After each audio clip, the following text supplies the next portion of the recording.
What is up, ladies and gentlemen? Welcome back to another episode of our Road to Glory career mode here on FIFA. Now, it's been a while since we had a facecam episode, but it's back for you all. We're going to start this episode off with the transfer window deadline day. I also asked you guys what we should strengthen in the last episode, so we're going to be going through what I've done, who I've added to the shortlist and stuff like that. But yeah, as usual, thank you for your amazing support. It's been incredible to see. There was also one other thing that I needed to do in regards to our sliders, because if you don't know, after last episode, we decided that we're going to up the CPU sliders. So that's the settings that we used, but there's one thing I didn't change, and that was the first touch control, because I didn't even know it was down here. So the error of the first touch control, I'm also going to lower that down. Now, I'm not going to lower it down a lot because I don't actually know how much of an impact it has. So I'm going to put it to 40 for now. We'll see if that makes it a bit more tough or whatever. But that's what we're going to go with. So, without further ado, let's check out who is on our shortlist for the last 10 hours of this deadline day, where we have £13 million to spend. We'll see what we can do with it. Okay, so, as you know, we had a few different suggestions over the course of the last season. The big one was Donny. So I was trying to sign him. Unfortunately, he's a little bit out of our price range. We just can't make that happen yet. There's every chance in the future that it might become a possibility, though. So we're going to have to remain away from that one for now. He's too much money. And to be honest, I don't feel like we need another attacker. I feel we're okay in that stage. We've got Ben Brereton, Gamero. We got, of course, Windass. Oh, sorry, not Windass. Kinsella's coming through as well. So I think we're okay for attackers. So at the moment, my aim now is going to shift to, I would say, the defensive side and maybe the goalkeeping side. I did see an interesting comment regarding Jay Green. I will show you in a moment. It was just to basically say that we should probably swap him out for another goalkeeper in the transfer market, because although he's 83 rated, he does have a save style, which I'm not quite used to. I'll show you in a moment what I'm talking about. But in terms of what we need to sign, I feel like a lot of you hit the nail on the head. Defensively, we were lacking slightly last season. We noticed that. We're in the Premier League, and although we started off quite well so far, we haven't really kind of experienced a tough game yet in our opening three. So I feel like defensively, we still don't know exactly whether or not we're going to be okay. So in terms of what I feel we need, a defender is probably there. And somebody I forgot about was Reece Oxford.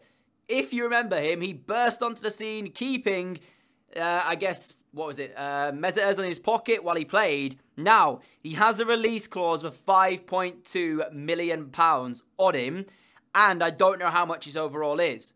But in terms of that one, because it is the transfer deadline day, we don't have a lot of hours. So I can't afford to mess up, offer them a deal, and then come back to it, because we'll just run out of time. So it makes sense for us here to try and activate that release clause and see if he'll come, because that could be the possibility we go with. Or there's other players we can try and sign. For example, Corey Roberts, you know, is another one. He's English. He's a centre-back. I want to try and keep the English theme because, as I said, we're still going to be trying to go ahead and sign some English players in order to get the England side really, really good. Maitland-Niles at 5.3 to £7 million. He was another suggestion by one of you lovely people in the comments. But unfortunately, he's actually set as a right midfielder. And I don't think we need another winger.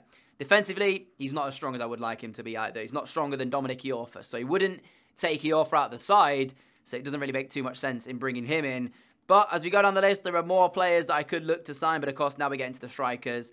As I said earlier, I think we're okay for that. So the most kind of, I guess, smart signing at this stage would probably be to activate that release clause on Reece Oxford. So I'm going to go ahead and do that. We'll pay and skip the club negotiations. £5.2 million on that man, Reece Oxford, formerly, of course, of West Ham United, now playing his trade with Reims in the French league. So we'll see what's going to happen. Now, I don't want to upset him because it's the same situation. So let's go with Crucial because, as I said, I don't want to upset Reece Oxford here. I feel like we need to get him on a contract. And we can't afford to have a situation where he walks out of this. So Crucial 3 years. I'm happy with that. I'm going to disregard. Okay, well, he wants a release clause. That kind of puts us in a bad situation, though, because can I deny release clause? If I deny it, you see, I've only got 10 hours, and that's the problem. If I accept the release clause, I suppose I could offer him a new contract when he's at the club. That could be the best way to do it. In fact, yeah, let's do that. So we'll accept the release clause. Then later on, like maybe next year, we'll give him a new contract without a release clause in it. Unless, of course, it doesn't happen, but we'll have to see. So he wants 22k a week, a signing bonus of 350k, and a clean sheet bonus of 1.2 million if they achieve 25 clean sheets. I don't think 25 clean sheets is going to happen. So I'm going to accept that. I don't see us keeping 25 clean sheets. You know, that's only 13 league games where we don't concede. Oh, sorry, 13 league games where we do concede. So, yeah, I don't think that's going to happen. So, that is the first signing of today's deadline day. Reece Oxford becomes a new Crew Alexandra player. Can play at centre-back or CDM. He's 6'3", and I feel like that is a very good signing for the future. Of course, he's still got McDonald at the back. He doesn't really come in and like instantly improve the side, but overall-wise and his potential, he will. So, got decent acceleration, decent sprint speed. His strength isn't bad. He's got good skill attributes as well. Short passing, very nice.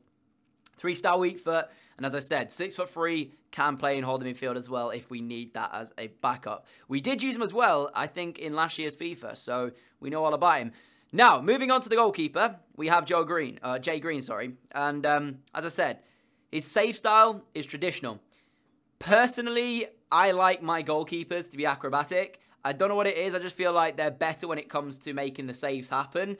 I think David De Gea has acrobatic, does he? I could be wrong there, but I think he does. Anyways, but as I said, traditional save style, it doesn't really matter because like it's not like a massive thing.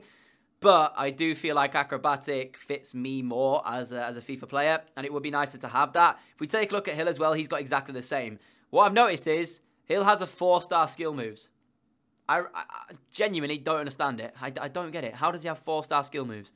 Anyways, doesn't matter. So as I said, we could make like a swap deal happen, but ideally it would need to be another English goalkeeper. The best one at the time is Jack Butland, but he's only just joined Juve. So the chance of that happening now, very slim. Okay, I'm going to go back in and try and get Andy Windass just to see what his save style is, because a 63 rated goalkeeper, we'll see. He wants Prospect as his squad role. Happy to give him that, and we'll give 5 years on the contract as well. The beauty is he's English, so there's every chance that later on down the line he could become England's #1, especially if he's got the correct save style that I'm looking for. They're recommending 1,700. I'm going to give him 2K instead. He does want that 1,700 with a signing bonus. Just give him it. It doesn't really matter. There we go. So, Andy Windass signs a new goalkeeper from, I would say, not necessarily the youth academy, but he's not really at a club at the moment, being released. Please say he has the save style. Oh, it's traditional. So in the end, it doesn't really matter. We've basically got another goalkeeper who will have good potential, but not the correct save style that I'm looking for. I'm wondering even if any of the English goalkeepers actually even have acrobatic, because it's not really within our thing to be acrobatic, is it? Anyways, carrying on. I've rambled enough. Let's quit the jibber jabber and get into some games. 2 transfer offers for 2 of our players. Greg Lee, heavily wanted in this window by 3 different clubs. Another offer here from Derby. I'm going to reject it because, again, I want to keep hold of him. We have got one for Luciano Acosta, though. £6.3 million from Aston Villa. There is absolutely no way I am letting our little Argentinian beast go anywhere. He can stay at the club. So, yeah, 2 offers, 8 hours left in the window. I don't think we're going to make anything else happen. Real Madrid have signed Aguero and Higuain, so I don't really understand that one. Chile going from Bayern to PSG. And in terms of what else has happened, let's have a look, actually. We can check. Transfers. Is there any really major ones? Harry Maguire's left England. He's gone over to Sassuolo. But other than that, there's not really anything else massive happening. £5.2 million for Reece Oxford is the biggest one of our windows so far. So that is the only thing that happens. Actually, I'm going to change his squad number while I'm at it, because I may as well. Costa's wearing 15. What should we give to Oxford? Let's have a look at the numbers I've got available. So kit numbers. What do we have? Nothing down here. 13. Screw it. He can keep number 13. 1 more hour to go in this window, and it is going to be shut. Madrid sealing a £21 million deal for Kelechi Iheanacho. The only other ones that are really worth showing, Watford signing Ollie Burke. He's gone from West Brom to Watford, so not like a massive signing. Roma have got Pulisic from Chelsea, so they've lost a £30 million man. Whether or not they're going to be bothered about that, I don't know. Sigurdsson also going to West Ham from Everton, which isn't too bad there, actually. Staying within the Premier League, but not really a massive deal. So, 600 million or just short of that spent on this single day of deadline day. Nothing major other than the ones that happened towards the beginning with the likes of Aguero and Higuain. Other than that, it was a pretty standard window. We've come out of it with a new signing of Reece Oxford, so I'm pretty happy with that, I have to say. I'm going to actually throw him into the training system here, and let's get out Green. Actually, we don't need Green in here. He's 83 rated, so he's already good enough. So let's put Oxford within this training thing. Let's give an advanced defending. So we've got some nice growth, hopefully coming out of a few players here. Brent Brereton as well, approaching the 80 rated stage. Now at 86 finishing. Almost halfway there. Looks pretty good. So let's get into some games then. Here we go. So here we go then. Game number 1 about to come up. It's against fellow promotion Ipswich Town, or promoted Ipswich Town even.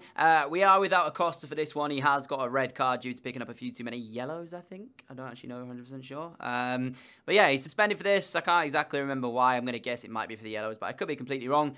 That's the side we're going to go with. Gamero up top with Ben Brereton. Midfield 4 of Gomez, Tushilaba, Phillips, Nelson, Gaia, Consa, Flint, Iorfa, and then Green in goal. Of course, we've got the new settings up, though. So, although we beat Arsenal 5-1 or 6-1 last episode, it's probably not going to happen here today. Most likely, I'm going to lose to Ipswich Town. First game of the day. Not only that, with the new settings on, this is going to be tough. So, let's get into game and hopefully not make an embarrassment out of ourselves.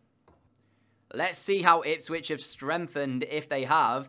I'm not even going to say I'd recognise any of the guys there. I recognise Trezeguet, but I don't know if that's because of David Trezeguet or anything like that. But, yeah. Thing is, we've managed to keep hold of Ben Brereton for another 6 months, so I'm happy with that one. As when the game gets underway, all I've got to do is play as good as I was last episode and defend better because of the updated settings. So here we go. Sliders involved for the AI side. Is it going to make a difference? Let's find out. Danger as Ipswich come forward. Cross towards the middle. Gaia plays it back towards Green. I've got to be honest. I didn't know fully what... Oh, that's not where I wanted the pass. You saw the guy in the middle if they score. What is going on with me? That pass wasn't supposed to go backwards to an Ipswich player. That was actually supposed to just go to the man in the middle that was open. But, yeah, like... The sliders aren't really affecting it that much. I'm still able to defend. It's just worrying about the attacks that are going to come. Phillips, Gamero, sees Nelson. Nelson, use your pace, son. Here we go. Ben, where are you? Ben's in the middle. Brereton! It's blocked off the line and it's cleared out. Should have been 1-0 to Crew. That is the man you would want in that area.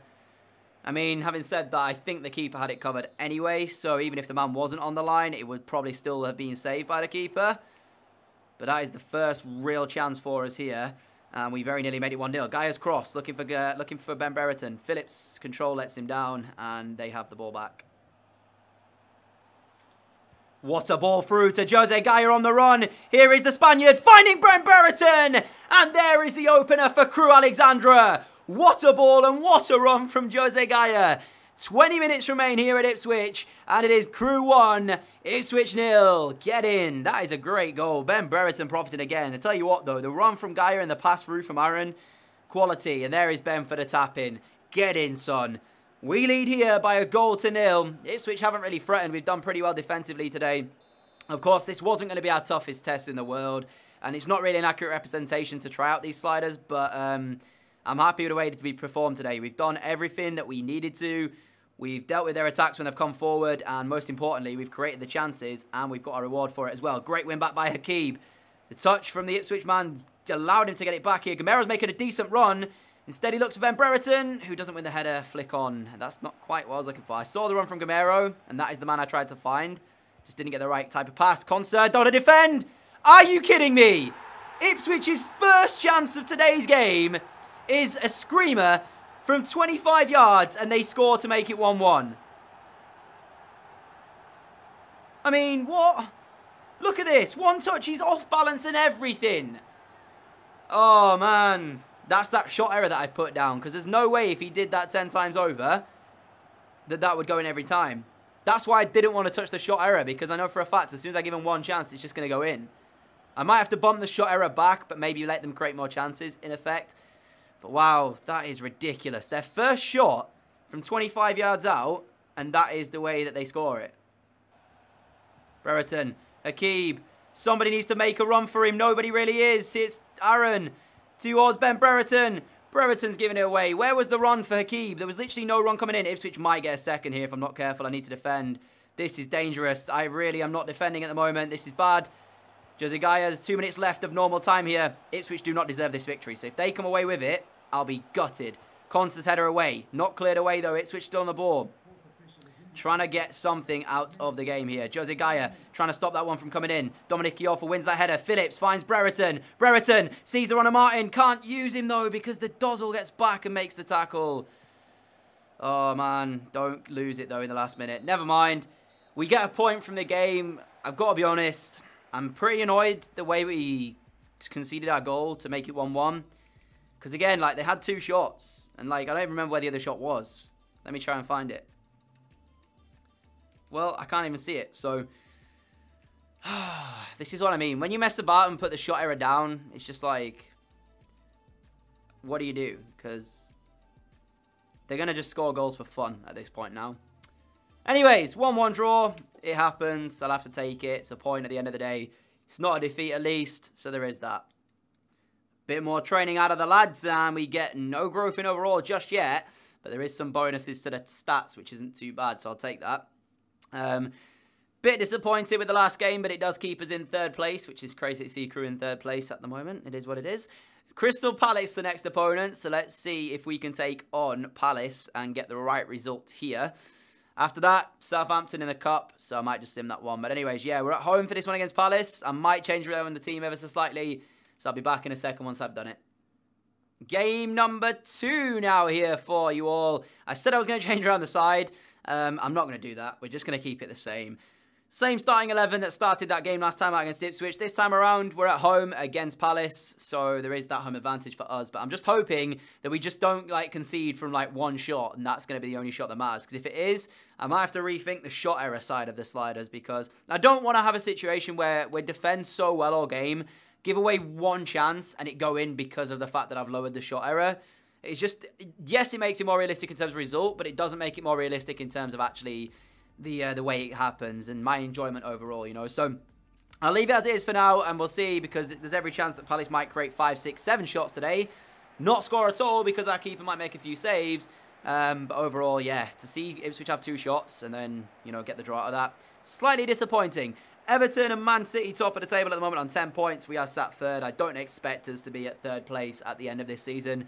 No way do I think we're going to stay there. I'm expecting this to be a tough season, or I was expecting this to be a tough season.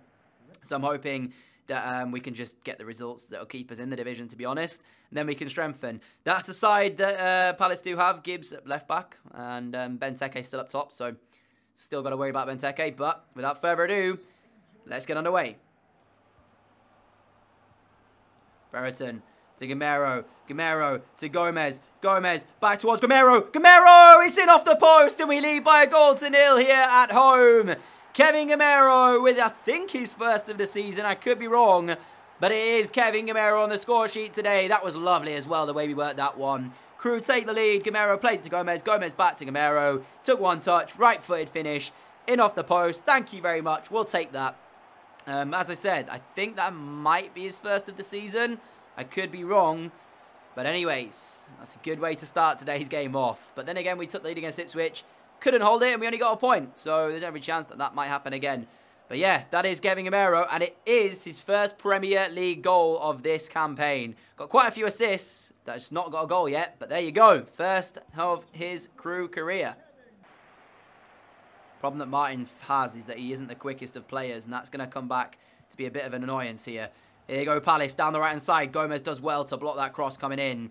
I think it's only a matter of time, though, before Benteke gets an attempt from across, so I'm going to have to defend this the best I can. Given away, though, by Jojo Shelby. Here is Martin now, looking for Ben Brereton, who made the run. He's got a lot of defenders between him and the goal at the moment, so can't straight up just run straight through. Gomez in towards Martin. Martin, hold-up play, pretty good so far. Finds Phillips, great pass through. Phillips for 2! No way. That was our chance for 2-0 to Crew. Tell you what, that's a great pass through as well. And Phillips has to at least hit the target there. I'm gutted. Really am. Oh, Reece Nelson stealing it back for us. He's got Ben Brereton to his right. Martin to his left. Chooses to use Ben. It's 2-0 Crew. Just like that, we have our second goal. Palace have been way too cheeky at the back. They're trying to play it out, and we are applying the pressure on them. Our closing down has been sensational today in the first 35 minutes. Nelson winning this one back. He had Martin to his left, Brereton to his right. He chose our top scorer, and he does the business for us, does Ben. I am so glad that we were able to keep him for another 6 months at the club. Clutch finish that one, actually, right in the corner. Doesn't get any closer to missing that one than that.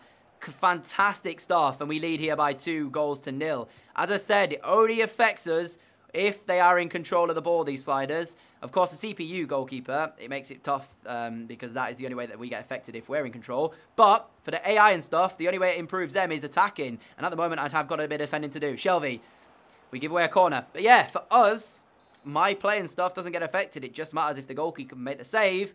Hasn't been able to do it there. Corner whipped in. Conser doesn't win it. Sacco set it straight at him, though, and we've profited from that somehow. And we might actually break away. Advantage play by the ref. Looking for Ben Brereton. Has to go backwards with the ball, I think. Yeah, unfortunately. But we're still in control. And we're on the stroke of half-time at 2-0 up. Martin, great turn. Edge of the area. Martin strike. It's gone to Brereton. Oh, he's offside. I don't believe it. I thought for a minute we were going to be 3-0 up. Genuinely, for a second, I was like, that's 3-0. Unfortunately, he's offside. When the initial strike is taken by Martin, rightfully so, he is offside. It's blocked by Sacco. Fantastic turn and finish, though, from Ben Brereton. And another day, if he'd been onside, that's 3-0, and we are cruising to our 3 points here. But we've won it straight back as this half-time whistle is looming. Ben Brereton edge the area, trying to find it. Good block, and that should take us into half-time. It does. 2-0 up, though. This is good. Phillips to Aaron. Aaron to Jose Gaia. I know he can hit them. Here is Gaia. It's wide of the post. I remember having this young man in my last series in FIFA 17, and boy, could he hit them in that. Yes, he could. So I tried to do it again there, but unfortunately, it didn't work out. I'm actually going to make a change here because what I'm going to do, I'm going to bring off Ben Brereton. Not because he's had a bad game by any stretch of the imagination, but because of the fact that I feel like I need to shape up our defense a little bit. So we are going to be very isolated up top, but what this does mean is I'm going to bring off Brereton, I'm going to bring on Reece Oxford and play him at centre-back, centre defensive midfield, and I'm going to bring on Devante Cole and put him up front. Oh, wait, I can't. I'm out of substitutions. What was the other one I made? Oh, Akib, out on the left. Okay, so Martin can play up front then, that's fine. So Oxford is going to hold down the base of that midfield, and I would like to have had the pace for Devante Cole up top, but anyways, doesn't really matter. So yeah, that's what we're going to play with when this change happens, but until it goes off, until the ball stays in play, we still have the same formation a minute ago. This might be danger for us. Phillips got to do a bit of defending. He hasn't done, but Jose Gaia has done it brilliantly. Well done, Jose Gaia. What a young man. What a player this guy is. Oh my goodness me, great defending. Substitution made. Oxford does come on the field of play for his Crew Alexandra debut. 2-0 up. And we have to defend this corner in the last few minutes of the game. This one's going to get cleared away by Conser, who finds Hakib on the run. He can't find his man. Has he still got it? Kind of. Why is Phillips? Did you just see how slow Phillips was there? He was like he was running in quicksand. Why was he so slow? Great work from Oxford, straight off the bench. And he wins it back for us. Flint, we can't be messing about with it back here, though. I don't want to lose it here. Here is Nelson. Oxford on the ball. You know what? How good is the midfield of Reece Oxford and Aaron? 2 6'3" enforcers in the midfield will be sensational. Oxford misplaced pass, but Aaron dives in like a madman and still comes away with it. Tompkins is going to get sent backwards by Martin here if he's not careful. But he did quite well, did Tompkins. Hakib finding Aaron. Back to Hakib, and that's the end of the game. We come away with a 2-0 win. We defended expertly there. Everybody put in a shift, especially Jose Garrett left back. Sensational game from him. And we've beaten Roy Hodgson's men by 2-0. You can say that Ben Brereton's strike here when he was offside, arguably 3-0. What a sensational finish it was from Ben Brereton on the turn. But overall, very, very happy with the way that game ended. We kept them to 2 shots, very much like Ipswich. And we did the business. So Ben Brereton scoring again. 2-0 win. Looks pretty good for us at the moment. I'm pretty happy with the way things are going. So, depending on how quickly we get through the season and depending on how the games are going, I'll adjust the sliders accordingly. But at least the games are a bit more tough now in the aspect that I'm kind of having to work for the victories. Last time out when we played against Arsenal, I felt like I wasn't really working that hard to get the chances. This time, against Ipswich especially, we had to work at that game, you know. So, that one was tough. The last game, though, against Palace, I felt we defended perfectly. I felt we controlled the game as well. So, could you imagine midfield enforcers Reece Oxford and Aaron Shabola? That's probably how you say it. Aaron Tushibola. I don't know. I hope I got it right. Those two in the heart of the midfield, they would be so good in that midfield. Anyways, next game coming up, it's Southampton in the Carabao Cup round 3. I've said this before. I personally don't think we have a massive chance at winning this one, so I'm going to go ahead and sim it because I just don't care. And that is how probably we'll end today's episode off. I am going to be playing more games next episode because I will be wanting to play a lot more games to get through the season. So, next episode, I will hopefully play quite a few, maybe 4 or 5 games within the next episode. So, anyways, this game here against Southampton, Greg Lee already picking up a red card. Not ideal. Evans did give us the lead, though, so if we can hold on, that'll be great, guys. Evans yellow carded. Greg Lee sent off inside 21 minutes, so that means he's going to miss now the next, 3 games? As it stands, Gallagher's just equalised for Southampton, and Brereton puts us back in front with another goal for himself. 2-1, we win against Southampton at home in the Carabao Cup with 10 men. Ben Brereton is having an unbelievable start to his year, very much like he did last year. This guy is sensational. We're somehow top of the table. I mean, it's not that ridiculous, because if you remember how Huddersfield did at the start of this season, when we came into real-life football, then they just, kind of dropped. That's probably what's going to happen to us, most likely. So, I'm fully expecting it. But for now, take a look at that. 10 goals, 12 goals and 10 assists for Ben Brereton. Oh, this guy is actually sensational. He is ridiculous. Okay then, guys, that is how we end today's episode off. As I said, next episode I'm going to play a whole load of games, probably 5 or 6 for you all to enjoy, so that's going to be quite a long episode as well. Hoping to have Facecam back on the episodes as per usual, that we did before we went back to some postcom. But yeah, regardless, that is how it currently looks. The only team that I'm disappointed with the result against was Ipswich, because they are sat down in 19th place, so to draw that game was slightly disappointing. Thus far, we've done pretty well though. 3 wins, 2 draws in 0 defeats. But having said that, if you actually look at the teams we played against, let's look at them. Newcastle, a 0-0 draw. Bournemouth, a 2-0 win. Arsenal is, of course, the only, anomaly there in a 6-1 victory. We had Ipswich, and then we had Palace. So we still got to play Man United, Man City, of course, Liverpool still to come, Everton, Stoke, Tottenham and Chelsea still to come. So we still have to play some of the Premier League big boys. That's going to be quite tough when we come against them. But for now, that is how today's episode ends off. If you did enjoy it, like would be greatly appreciated. Thank you so much for all of your support. I will catch you all again with another video very, very shortly. Make sure you stay tuned. If you're not subscribed already, hit the subscribe button, hit the notification bell, never miss an upload, and I'll catch you all next time. Adios.